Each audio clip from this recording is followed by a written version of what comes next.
Good evening, folks. This is Mayuresh Joshi. I hope you can hear me and see me and Irusha both on your screens. I mean, just a few thumbs up, nods, yes, would be good enough. So we can start in the next minute or a few more people joining. So we'll just wait for a minute. But just for clarity, I think that you can hear me well and see both me and Irusha as well. Brilliant. Thanks. Thanks, folks, for your response. Yeah. Super. Loud and clear. Perfect. Thanks, Prakash. Thanks, guys. We'll just give me 30, 40 seconds. A few more people are joining in, and we'll immediately begin in the next 1 hour minute.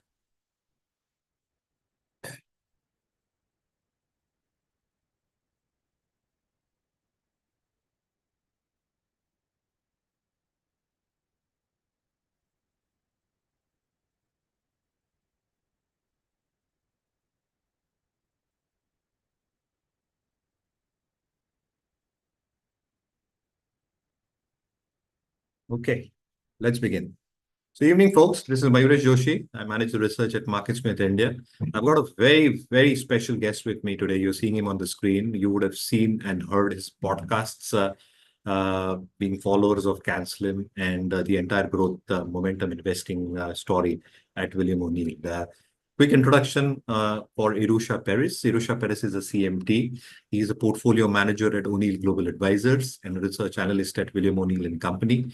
He joined the O'Neill Group in 2009, and he has dedicated almost 15 years for educational programs. He's also served as a podcast coach for MarketSmith. He's hosted the popular investing podcast, Investing with IBD, for investors.com. So if you've not seen this or heard this, my request is you can go on YouTube, have a look at all the podcasts that Irusha has done. And it has been a brilliant summary in terms of all the people that he's met and his own experiences over the last 15 to 20 years in the investment management field. Morning, Irusha. It's a pleasure having you on our show and probably educating all the investors who have joined us to specially hear and listen. Hey, thanks so much, Mayuresh, for that great introduction. Yeah, no, it's and thanks everyone. Good evening, everyone. I mean, thanks for taking the time to hop on this evening. Great. So, Irish, I think the first question that pops in my mind is you worked with the legendary Bill O'Neill. You would have obviously worked with him. You would have seen him work and learned a lot from him. So, what were the experiences that you gathered from Bill O'Neill? Unfortunately, he's no longer with us, but I'm sure you would have some great memories with Bill and working with him. Yeah, so really with Bill, a lot of my memories are more as a customer. I started out as a customer Yes. for Investors Business Daily and reading his book, and so a lot of that, and it was because of that inspired me to come and join his company. In-house, I worked with him a little bit, but not really. He was more working with Investors Business Daily at the time, and we were at MarketSmith, and before that it was called Daily Graphs. And so we were kind of separate. We were on the second floor. He was a lot of times on the first floor, but it was always a thrill when I saw him.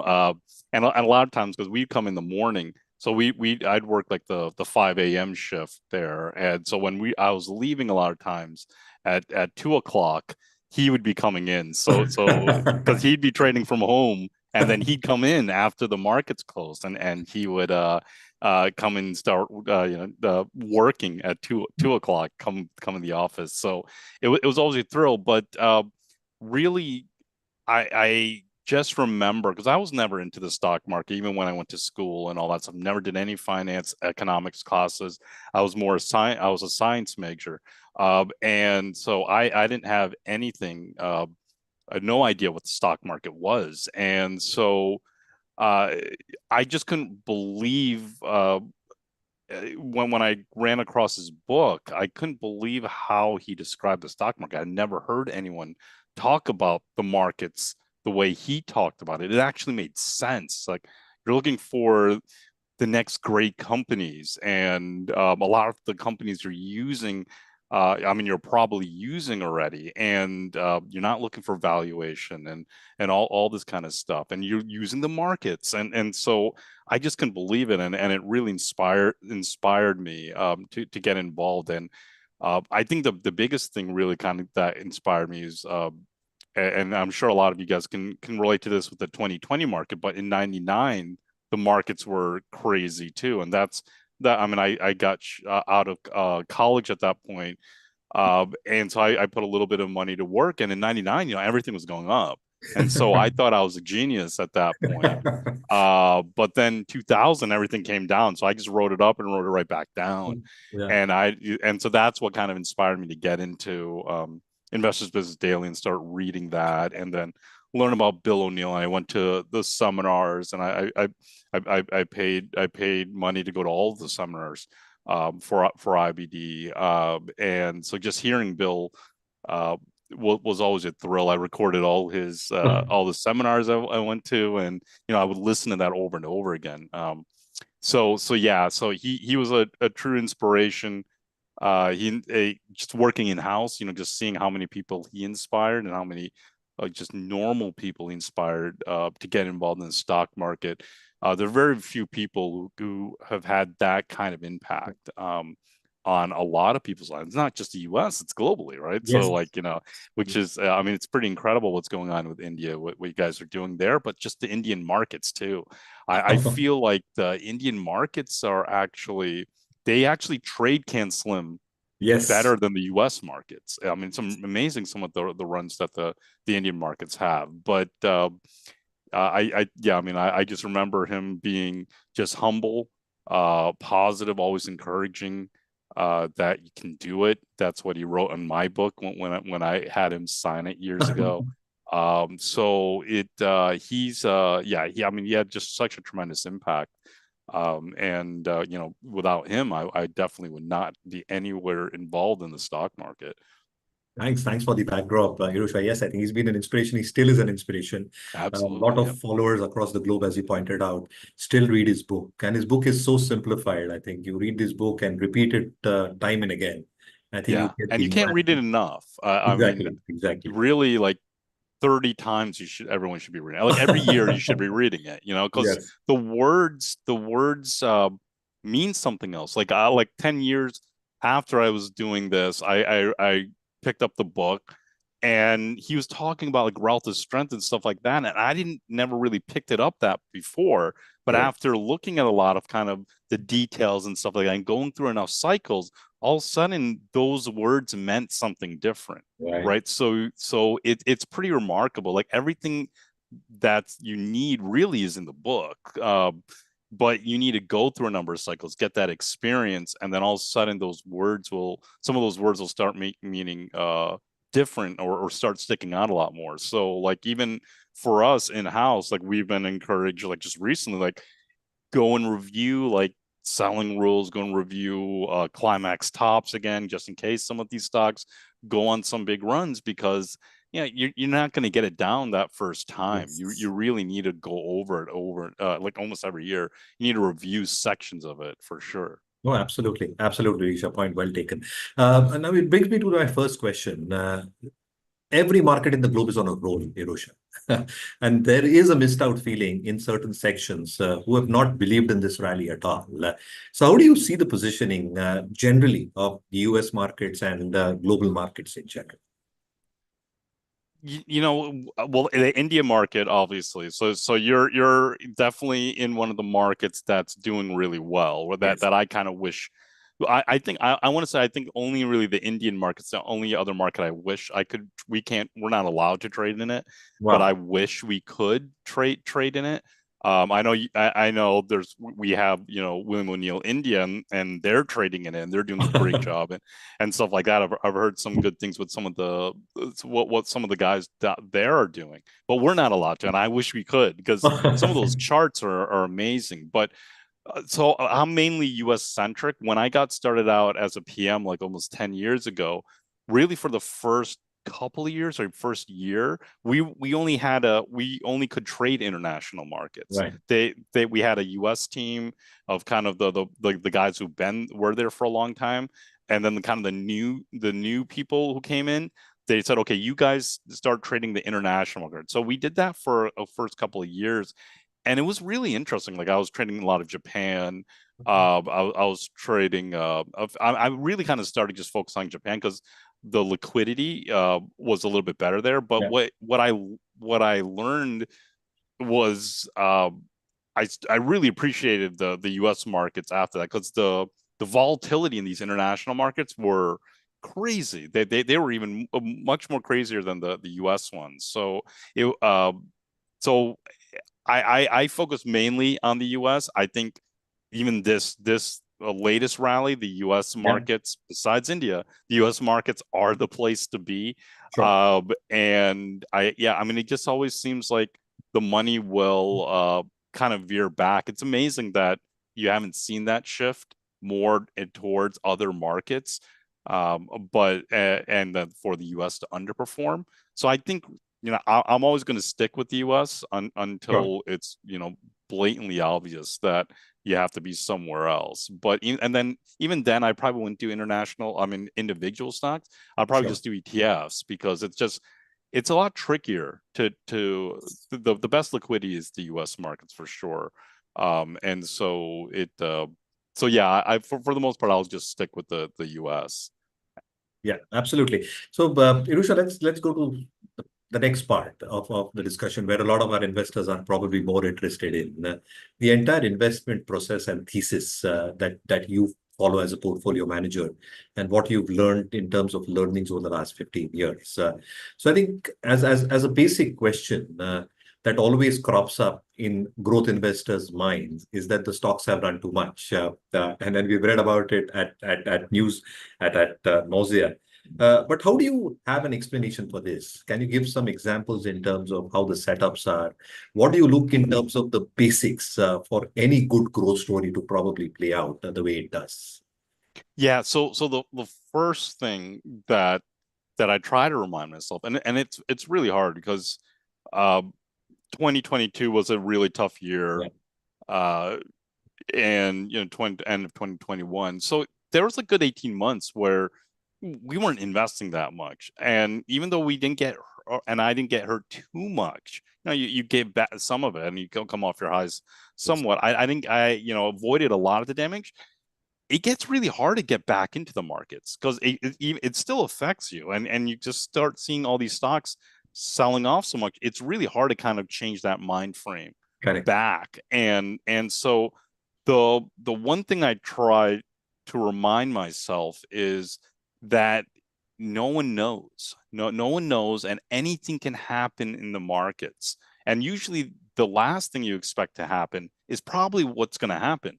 So if you think that like a stock has gone up too much and it can't go up further, usually they keep going up. And we've seen that this year. Yes. The best stocks have just kept going up, and the worst stocks have kept going down. There's no rotation, right? Yes. So the few things that I've learned, especially, and it was a great reminder the last couple of years, was that uh, it's hard to kind of model these things in, right? The markets are insane, right? And so a lot of like the macro stuff, there's so much negative information Yes. out there with macro, and especially in the US and all this stuff.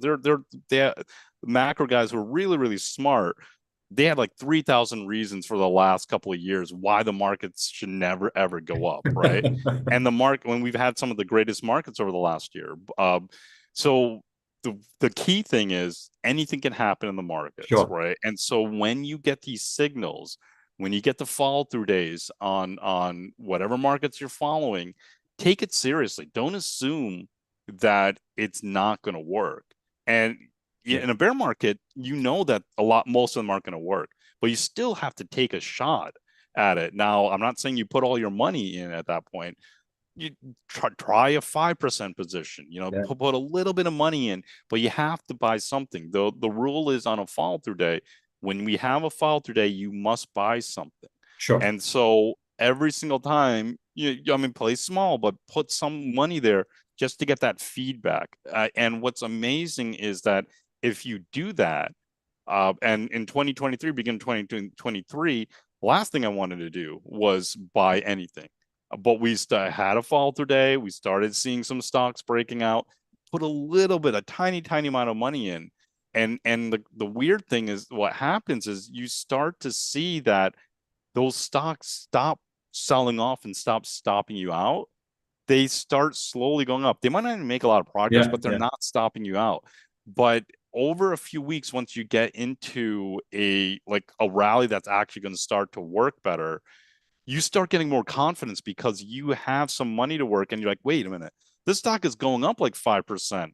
And then you start seeing another stock breaking out. So you put a little bit of money there and then you start seeing that work. yeah, And so the market slowly pulls you in.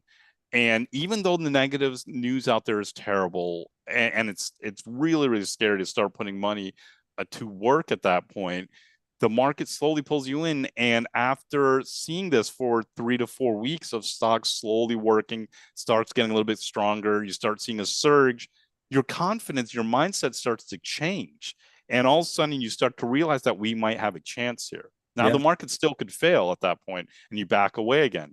But it's weird at how it slowly starts pulling you in at those right times. But you have to do that because your mindset is not, you're not going to shift your mindset until you put like real Yeah, money to work. And absolutely. what happens is if you don't do that and you watch some of these stocks going off, Yeah. right? Now you have that FOMO, you have that Yes, fear, and I'll wait for the pullback, and the pullback never comes. It's exactly. incredible how it works like that. And so you have to, when you see some of these signals, you have to put something at least. I'm not saying put a lot, Sure. but you have to put something because at least that helps you manage yourself, that psychology. Oh, absolutely. So, Irusha, do you have some rules in terms of, obviously, we've got rules set out in terms of Mhm. cancel and the entire mechanism itself. But what are your defined rules in terms of buying strong stories, strong breakout, strong cancel ideations? Do you have some elements in place that investors can take advantage of? Yeah. So now I'm probably, I want to say like in house, I'm probably the most canceling person in there because I follow a lot of the rules like and I've been almost forced to kind of adjust them a little bit because the markets have forced us, Yeah, right? yeah, So you kind of have to adjust a little bit and stuff like that. So but the kind of the key rules and so when I learned this years ago and when most people learn it, um you learn from kind of look for like the great fundamental stocks, and then you kind of narrow down and go to the chart. And so it's like you want an EPS rating of yeah, over 80, right? A lot of times 90 you want, relative strength rating over 80, and all these other kinds, right? Huge earnings and sales, all this kind of stuff, right? Um, Eventually, what happened, the way I evolved, and I think how a lot of people evolved is over the weekends, I just look at a lot of charts. right. So it's not like just show me charts that hit over 80 earnings per share rating, over 80 relative strength rating, and I only want to see those. And this is what I learned in house. When we developed the Growth 250 in house, I Yeah, was reviewing the results every week just to see what was coming. And I asked that question. I was like, wait, this stock has an RS rating of only, a 70 or whatever. And it has an EPS rating of only a 20. Why is this on the list? And the answer I got back was like, okay, you might not buy it, but don't you want it to be, aware of it? yeah, Right? Because in another few quarters, they might be able to report better and start getting those things. And now you're much more aware of that name. And so I look at a lot of stocks over the weekend. And I'll look at like 1,000 stocks over the weekend. And I'm just kind of cycling through and looking at setups and things like that. So my initial screen is technical first, where it's like, oh, okay, what stocks are showing great relative strength that are kind of fight, especially when you're in a correction. The best time to do screening is in a correction because most stocks are going down. yeah, And so you want to see what stocks are fighting that trend. And so you want to make note of those stocks that are fighting it. And then, you'll probably have like a couple of months a head start. So when they build the base, you have time to do the research and then you can get into yeah. them. So the technicals first, and then as you're starting to look at it and you start seeing something interesting technically, now you're going through fundamentally, what do these guys do? How are their ratings, all this kind of stuff. And so I'm screening all the time. I'm looking at a lot of stocks. It helps me get a feel for the market. But in the end, once you're in a bull market and those best stocks are kind of out and running, a lot of times those best stocks are going to be the best stocks for a while. And Nvidia is kind of the classic example of this past bull market where it was one of the first stocks to break out at the beginning of 2023, and it's just kind of led this whole way, and it's gone up much further than any of us could have imagined. Yeah, absolutely. So, Irusha, I think you want to share your screen and show something where you can actually show us how you probably identify that. And do you use advanced strategies as well? When it's making the right side of the base, a blue dot is just about forming up technically. So what are those kinds of nuggets that investors can probably look forward to? Yeah, okay. Give me 1 second here. Let me just Sure. pull out.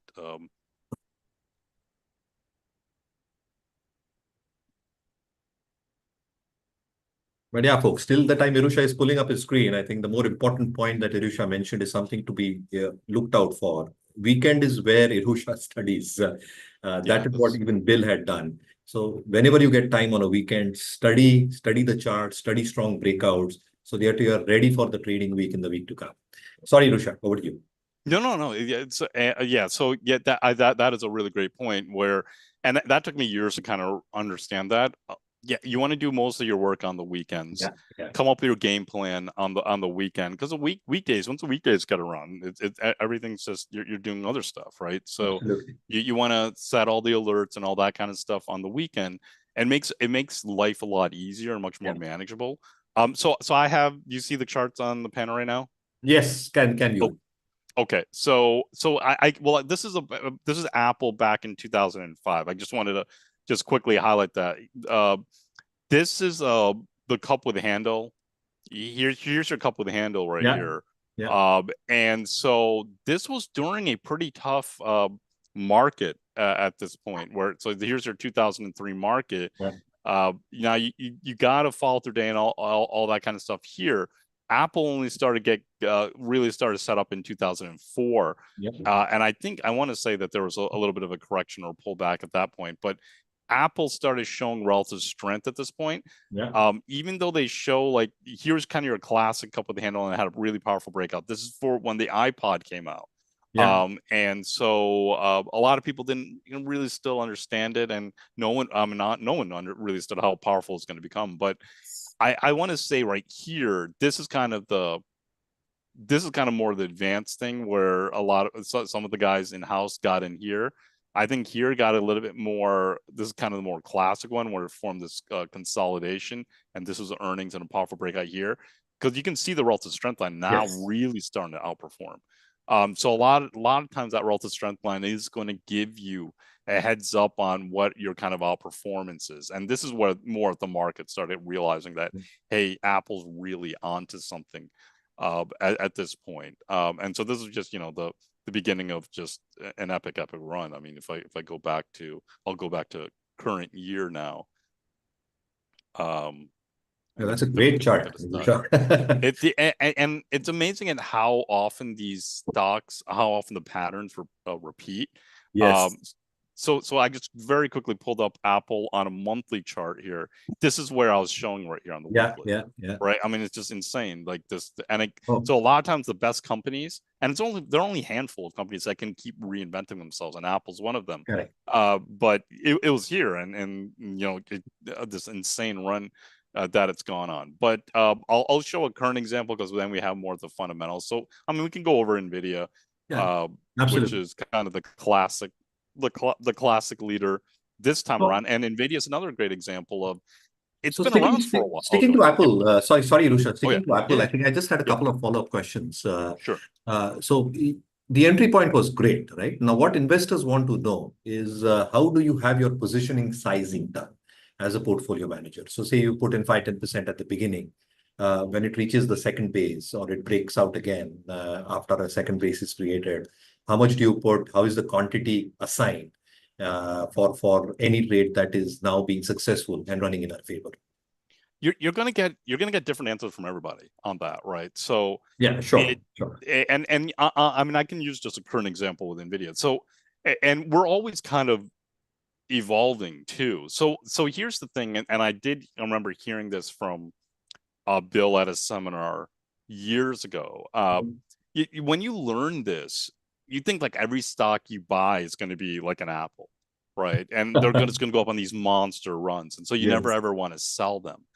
The correct. reality is most of those stocks are going to not be Apple. There's only a handful of stocks that Sure. over the last 20 years that have been kind of like an Apple, but they're really, it's only been Apple, you know? So, but so the reality is that you want to be taking most of your gains when you have them. And Yeah. that's a really hard thing to do. That's been that's a lot harder, I think, for most people. It's definitely for me. It was pretty easy to learn how to cut your losses. You learn that the hard way by taking some big losses. But once you kind of learn that, it's pretty easy to, when you're down 8-10%, it's pretty, you get used to it after all, because you cut a lot of losses. You know, you're going Correct. to be wrong most of the time in the markets, and so you better get good at that, cutting your losses, or you're not going to be in this for a long time. You know, the markets will knock you out. Absolutely. Um, Selling on the way up is very difficult because you're finally right. And you know, I never ever wanted to sell on the way up because yeah, I'm just like, finally one of my stocks has gone up, right? So the I remember Bill saying this at a seminar years ago. He said for every big winner that you have, you should have taken 3 to 4 other stocks at 20%, Right, meaning right. most of the time you should be locking in gains at 20%. Okay, so you should just, it should just be more. So you buy out of a breakout, you're buying as the stock's building the right hand side of the base. When you're up 20-25%, most of those stocks you should be like, I'm locking those gains. I'm locking in those gains. And you sell the Um, entire quantity of, sorry to butt in, but the entire yeah, quantity, Rucha, or you sell half of it, or how does that work? that's up to you, right? But for a lot of them, you should be just selling the entire thing. Okay. Or you can reduce it down. Like, so say you built it up to like a 15% position, Right. but you really like the story, right? If you have a lot of conviction in the stock and you've really done a lot of work and you're really convinced that this is one of the next great things, then you probably shouldn't sell a lot of it. Maybe if you build up 15-20% position, maybe you reduce it down to 15-10%, right? So Okay. like in an Nvidia, right? Sure. This is where am I? Okay, so let me put it. Let me just adjust the scaling here. This is one hell Okay, of a chart, Irusha. yeah, and this is the and so you can see here's Nvidia over the last like 7-8 years. I mean, Yeah. it goes on multiple runs, right? It's and you know, back here, this run 2016 was kind of another classic example here where this was kind of the GPU run where it Yeah. was kind of graphic cards and gamers wanted, and then here in 2020 it was kind of, they really benefited from Bitcoin and everyone wanted to do Bitcoin Right. mining, and then here's Correct. kind of your AI run, right? So Oh, some of the greatest companies, they just keep finding other ways to tap into new markets or create new products, and they go on another runs again. But here is 2023, and here's it breaking out, and so we were all buying it at this point, and it wasn't like massive positions. Like some did, some didn't. Um, but because the markets were really, it was really tricky at that point, so there wasn't like tons of conviction that, oh yeah, we're definitely getting a new bull market. We didn't know at that time. We only kind of correct. realized probably here when they gapped up and a lot of semiconductors started acting a lot better. Okay, we're probably in a new bull market. But so for here, you can see just with an Nvidia, at, if you had a lot of conviction in it, then yeah, maybe you don't get complete out of the position, but you maybe out of this first stage base when you're a little bit more Yeah. a little bit more wary of the market. You don't know if you're coming out of a bear market just yet. Maybe going with a 10%, 15% position, and you're kind of reducing it Right. on the way up. And then it took like 6 months off here. Okay, Yes. and so it was kind of so the best ones. Sometimes they're even going to take a rest too. So it took 6 months off, and then when it broke out of this flat bit, and you're probably trying it. I tried out as a double bottom too, and then you kind of Okay. reduce it when it didn't work. Then it came again in the beginning of this year, Right. Right. And let me go to the daily. It might be a little bit easier to see. So, so here, breaking out of at this point right here, maybe you're increasing it back to 20 to 25% position. Correct. Right. If especially if you have like maybe a 5% position back here, so you have a lower cost, Sure. maybe you're doing a 25%, riding it up. And if this is your kind of your most convicted stock, your top stock, maybe you're still in it, right? Maybe you're reducing a little bit, adding back here. But for a lot of other stocks, like you're like Tesla had like a little bit of, and Tesla's not been a good stock at all this last year, as you can see Right. here. But Absolutely. back here, when Tesla formed this cup, as it was kind of coming, I want to say I bought my first little initial position of Tesla here. And that was which year, Irusha? That was last year or? That this was May. This is last year, May 2023. May 23. So Okay. a year ago, right? Okay. So Tesla bought here and scaled into it. And I think I had like a 20% position in it. It ran up, and so Tesla was like, you know what? I think Tesla's going to do really well here and turn around. Now he was nervous about the car stuff, but you know, a number of the other AI stocks were working well. So I was like, I'm going to hang on to my Tesla my full position going into earnings, and it got crushed on earnings, right? Oh. And it broke. And the problem is that all your stocks come down, right? It's not just one stock. It's like all the stocks on that day. So I remember I was heavy on margin at that point, and Tesla reported, and I think like the next day, like every stock came down, and like I think like half my gains were cut in like over like on one day. It was I couldn't believe it, you know. So you're always kind of adjusting and reevaluating. So the way I was doing it before then, it was like ideally you're picking three stocks and like, okay, these are my three stocks I'm going to try to build big positions in and try to ride them out. Because if you're in a strong market, you can get three stocks with 20+% positions and hold them for a longer time. You can really put a lot of points on the board. But the problem is they all can come down, and you can lose a lot of points too. So what I kind of how I evolved, and everyone treats it differently, but I said, you know what, I'm just going to choose one stock and try to do the ride a big position and try to hold that through bases and stuff like that. A lot of the other stuff, I'll be consistently taking those 20% gains. And so I think you're going to evolve towards what you're comfortable with. And also the markets. If you see a number of big time stocks, maybe you hold more than one. But I've been holding mainly focused on one. And a lot of other stocks, when I'm up that 15-20%, I'm locking the full gains in it. And if it comes down again, build a new base, and then starts moving in, I'll go back in. But like even David Ryan, when he won the U.S. Investing Championships like 3 years in a row, he mainly took 20% gains. He was just tweaking and then putting in another one. So you can do it. You can do it a number of different ways. It's really up to you. You know, Bill O'Neill, the reason he was able to make tons and tons of money was like he figured out what the best stock was, and he tried to get massive positions in it.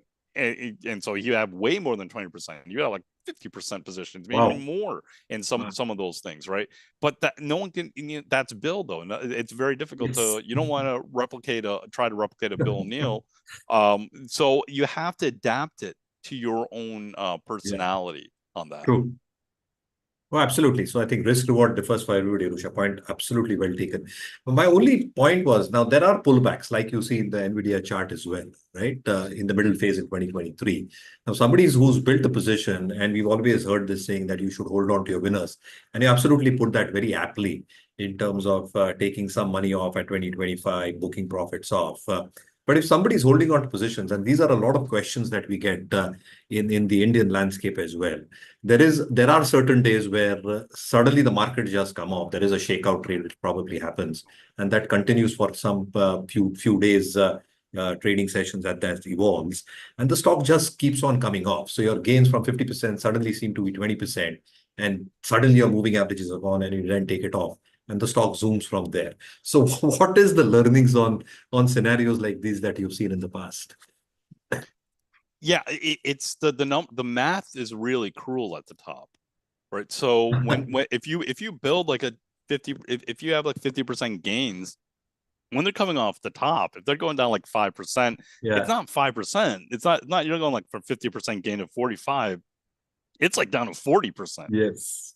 So those numbers get big, and so those percentages have a bigger impact on the way Yes. down. So yeah, it's like, wait, where did all my money go? Right. So that's why you want to take some of those gains, right? Right. It helps. The markets are going to go in cycles. They are gonna come in, and so you want to prepare for that. So that it's hard. What it's like here, here's like an Indian stock, right? And I think let me pull up this. So Trend. we Yeah. had this, Yeah. yeah. So Trent, right? So we had this on our focus list. So you can see this is where we entered it out of this flat base, Yes. and we locked in the gains here, right before earnings again. And so I was encouraging the team, like, let's just lock in some of these gains. Like for some of the very best stocks, we'll try to hold them. So we're doing it in our Sure. focus list too. But it's like, let's just lock in. And so Trent had a really good run. We're up like 60% on it. Let's just lock it in. Let's set up a base again. Now, this is that scenario where it gapped up and it just left us behind, right? So it's Yeah. like we look at it, it's like, oh man, it's like we would have been like up 130% or something, or 120% on this. Yeah. You're never going to get it perfect, right? So it's as the biggest thing that I've learned over the years is that you're always going to be making mistakes. You're Yes. going to be getting a lot of things wrong, right? You're never going to do it perfectly. So in the end, just figure a way to make money, right? Absolutely. Just make sure you're making money. That's a big thing. So when you have opportunities to lock in gains for a number of stocks, take advantage of that. Sure. And it doesn't have to be, you don't have to get out of the whole position. Like if you really have, if you don't want to, like for a Trent right here, if you don't want to get out that whole position, fine. And you had a 10% position, then cut it down to 5% or something, Sure. right? And you still at least have that 5% that can keep going up.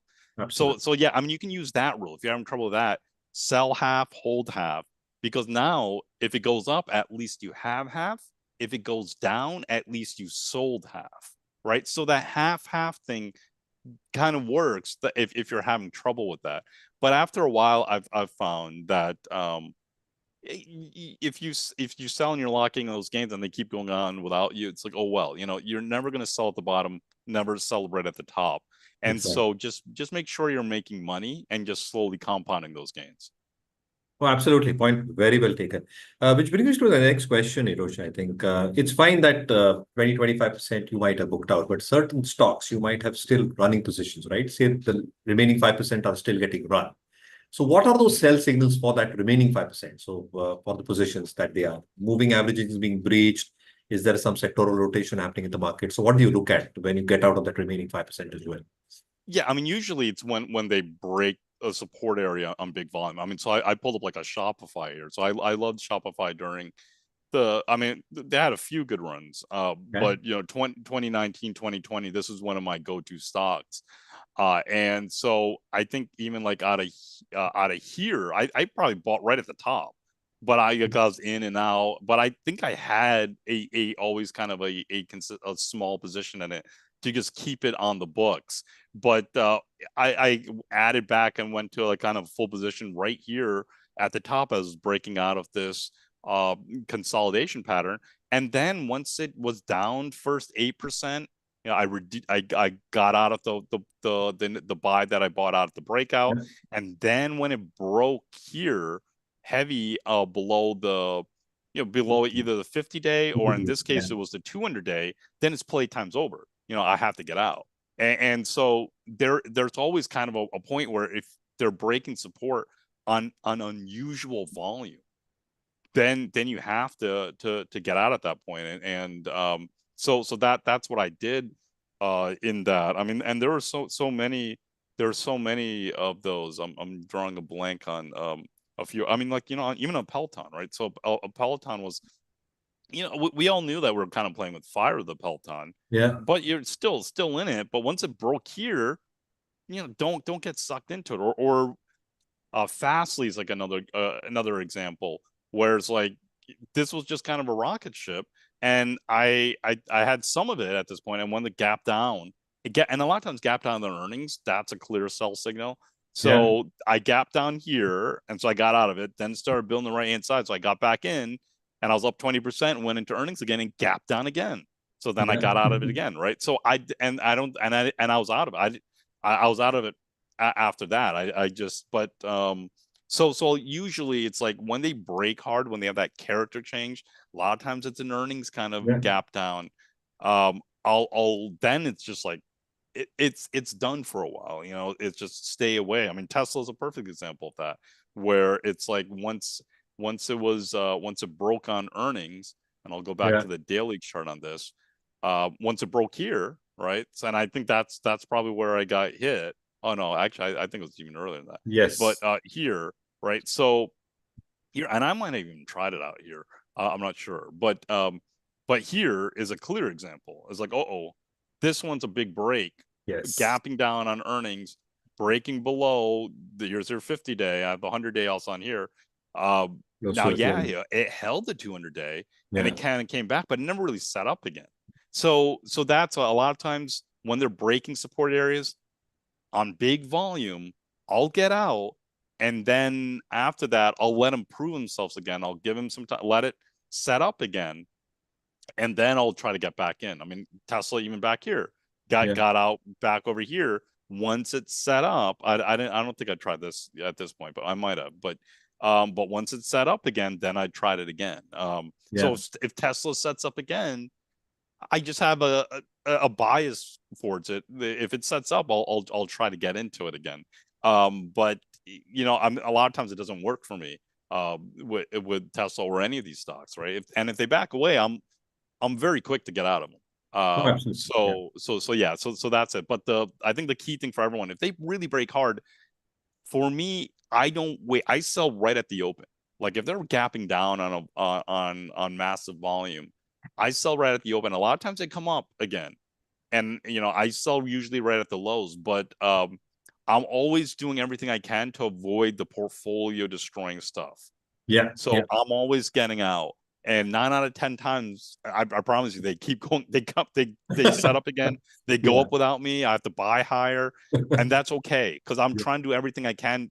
This you have to be careful of that psychology, because once you get caught in this, and if you're saying I'll sell it when it comes back, Yeah. sometimes they don't come back. That 1 out of 10 times, you might be in that bear market. They don't come back, and that's where Yeah. they get you, and that's where you lose all your money at that time.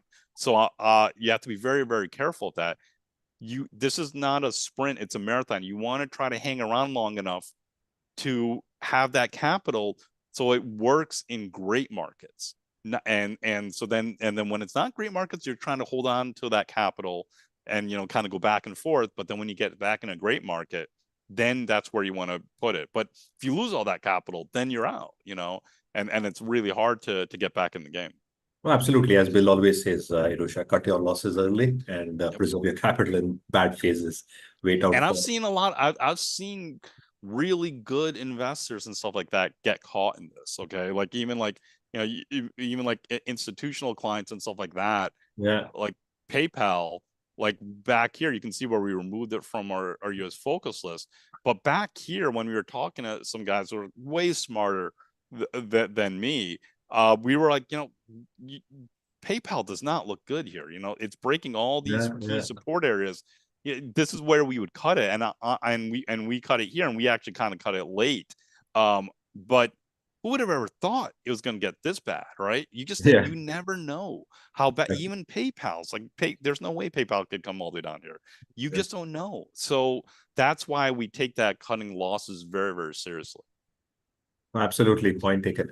Irusha, final two questions from my side, because I'm pretty sure US markets will open up anytime and you will have to Oh, go. they're open. I'm not even sure Yeah, at this yeah, moment. they It's are okay. It's open totally fine. actually. Yep. So two-part question. One is when you're building up the portfolio, what filter list do you use? Do you use any of our curated list that pop up on our system in Panray or MarketSmith, or do you have some additional filters that you put in place? The main list that we use, especially for the PM team, is it's a variation of the Growth 250, um, which was on MarketSmith before we sold it and stuff like that. So Yeah. it's very similar to that. We loosened up a little bit things to just let a few more stocks to get in there, but that's kind of the main list that I'll use, and that's the main list that we all use. So Yeah. yes. Then a lot of times on the weekends, what I'll do is I'll just go through a list. I just loosen it up much more where it's like here are 1,000 stocks. Here are kind of Correct. the groups. So it's like half the database, right? It's like I don't need to see like ETFs or bond stocks and stuff like Correct. that. So I Correct. limited those. But so I look at even more stocks just to get but that's more just to get a feel for the market. But Sure. it's really kind of the growth 250 kind of stuff. That's the one that we've been using forever and ever. Yeah, and that list is wonderful, Irusha. I think it works wonderfully well. Let me, Uh, even in the Indian context, it's doing absolutely and fabulously well. The algos that we are running on Growth 50. So yeah, Growth That's 50 awesome. is the list that Irusha looks out for, folks. So anybody who's using markets with India, look out for the Growth 50 list, which gets updated on a weekly basis. The other part of the question, Irusha, was in terms of building up your portfolio after you've seen a major correction. So do you go thematically, sector-wise, saying that these sectors are breaking out, the defensives are breaking out after a huge correction, as an example. So let me build positions in defensives first. Let me look what happens for a quarter, and then start building out as new breakouts happen. So how does that psychology work in terms of? It's just whatever's working in the market, right? Now if it's a defensive like staples and stuff like that, I a lot of times I won't do them. So they have to be growth related type of stocks. Yeah. And so in this past one, it was the semiconductors coming out and stuff like that. And they'll rotate, but it's really what the whatever the market's kind of favoring and what's coming up on the relative strength. So I don't go in thinking that this is kind of the area I need to be in because of we're in this stage in the market and Yeah. we're coming out of correction. I have no idea where we're coming out of correction, right? It's like, okay, what stocks are coming out? And in the end, when the stocks are when the market's really ready to turn, you're gonna see every few days another really interesting stock break out and start to run, right? Yes. And some of them they just take off and like, oh my god, you know. So that's the thing. It's like once you start seeing that and you're kicking yourself that you missed some of these stocks. There's probably a few other stocks that are about to break out. Yeah. So that's where you really want to kind of just get to it. So once you see that character change, it's this kind of explosion. And we've done like where a lot of times you start seeing a lot of breakouts and I think you guys can see it on the India product. Is like you start seeing a lot of near Yes. pivots, and then all of a sudden, bam, you see a lot of breakouts, and you haven't seen 30 breakouts in 6 months. That could be a character change in the market. So when you start seeing that, and especially when you start feeling like a kid in a candy store, where you're having a problem of I don't know how there are too many stocks breaking out. Exactly. So that's that's telling you're in a pretty strong market. Whereas like it's not a problem of finding breakouts. It's like, oh my god, which ones do I choose? Because there are Exactly. way too many breaking out, right? And we're in the U.S. market, we've been kind of liking that. It's like, oh my god, there are way too many. So I had that feeling maybe like again like 6 weeks ago or 7 weeks ago. I was like, there are way too many of them. Yeah, Yes. so you just have to just choose a few and go with those. But I think after a few cycles, once what you'll learn that you do better at certain stocks than other stocks. So for me, generally, I do better in larger cap tech stocks. Okay. Larger cap because they're a little less volatile. Some guys are really good at small caps. I'm not one of those guys. Like they need to be a little bit more smooth, a little less volatile. They're still plenty volatile, but they still have to be a little less volatile. Tech related because I generally understand them a little bit better. Like I'm naturally using them maybe a little bit more.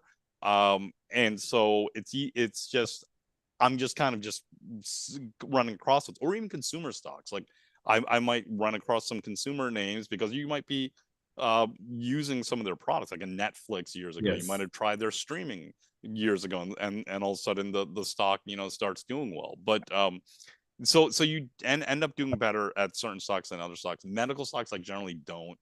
do that well in usually, or like chemical stocks and things like that. Those are, I can't understand those things, right? So, and you don't need to get everything.